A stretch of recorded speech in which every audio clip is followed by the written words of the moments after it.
Her yerde ama her yerde adını duyuyorsunuz.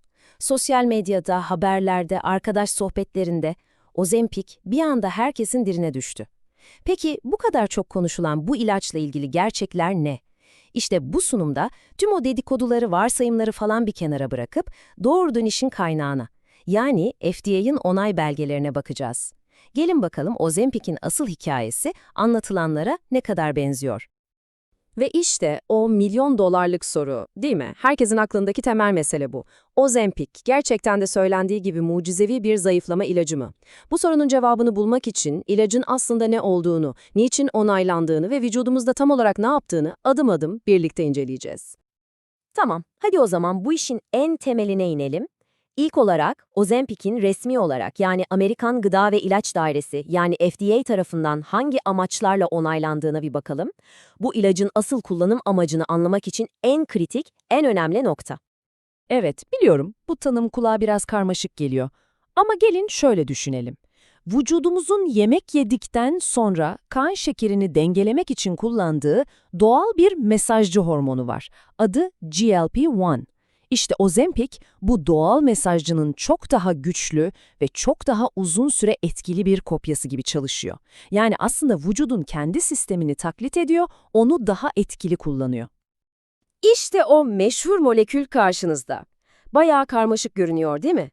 Bu yapı adeta bir süper hormon gibi tasarlanmış. Vücudumuzdaki doğal GLP-1 hormonu görevini yapıp saniyeler içinde yok olurken, bu özel yapı sayesinde Ozempic yaklaşık bir hafta boyunca etkisini koruyabiliyor. Bütün sır işte bu mühendislikte gizli. Şimdi bu slayttaki bilgilere çok dikkat edelim lütfen. FDA'ya göre Ozempic'in 3 temel resmi kullanım amacı var ve hepsi de tip 2 diyabetli yetişkinlere yönelik. Birincisi, diyet ve egzersize ek olarak kan şekerini kontrol altına almak. İkincisi, zaten kalp hastalığı olan diyabet hastalarında kalp krizi veya inme gibi büyük sorunların riskini düşürmek. Ve üçüncüsü de hem diyabeti hem de kronik böbrek hastalığı olan yetişkinlerde böbrek fonksiyonlarının daha da kötüleşmesini ve buna bağlı ölümleri azaltmak.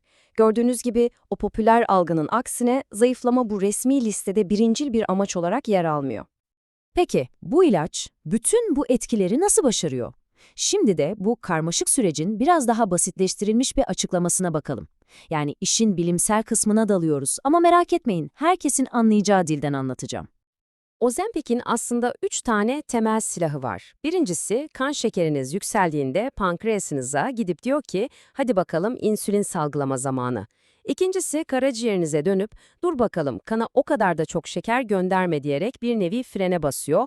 Üçüncüsü ve belki de en çok konuşulanı ise, yediğiniz yiyeceklerin midenizde daha uzun süre kalmasını sağlıyor. Bu ne demek? Sizi daha uzun süre tok hissettiriyor ve iştahınızı azaltıyor. Peki teori bu şekilde ama pratikte ne kadar işe yarıyor? Şimdi en heyecanlı kısma geldik. Doğrudan FDA'ya sunulan o klinik çalışma verilerine bakarak Ozempic'in etkinliğini rakamlarla masaya yatıralım.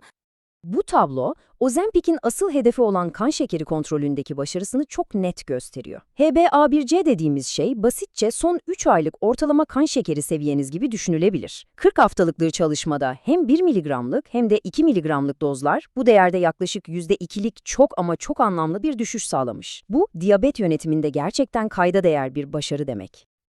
Ve işte geldik herkesin merak ettiği o meşhur sonuca. Evet, aynı çalışmada dikkat çekici bir kilo kaybı da gözlemlenmiş. 2 miligram doz alan hastalar ortalama olarak 6,4 kilo vermişler. Hatırlarsanız ilacın mideyi yavaşlatma etkisinden bahsetmiştik. İşte bu sonuç büyük ölçüde o mekanizmanın bir yansıması. Ama şunu unutmayalım, bu ilacın asıl hedefi olan kan şekeri kontrolü çalışmasında elde edilmiş bir bulgu. İşte bu çok önemli bir bölüm. Her ilaç herkes için uygun değildir, olamaz. Şimdi, resmi kılavuzlara göre bu ilacın kimler için uygun olduğuna ve daha da önemlisi, kimlerin kesinlikle ve kesinlikle kullanmaması gerektiğine bakalım. Bu tablo durumu çok net özetliyor aslında. Sol tarafta gördüğünüz gibi ilaç, onaylanmış amaçları doğrultusunda tip 2 diyabetli yetişkinler için uygun. Ama sağ taraf çok daha kritik. Kişisel veya aile geçmişinde medüller tiroid karsinomu gibi nadir bir tiroid kanseri türü veya MEN2 sendromu olanların bu ilacı kesinlikle kullanmaması gerekiyor. Aynı şekilde ilacın etken maddesine karşı daha önce ciddi bir alerji yaşamış olanlar da bu yasaklı grupta yer alıyor. Ve şimdi geldik belki de en önemli bölüme, riskler ve yan etkiler. Unutmayın, her etkili ilacın potansiyel riskleri vardır ve bunları bilmek, sağlığınız hakkında doğru kararları verebilmek için hayati önem taşır.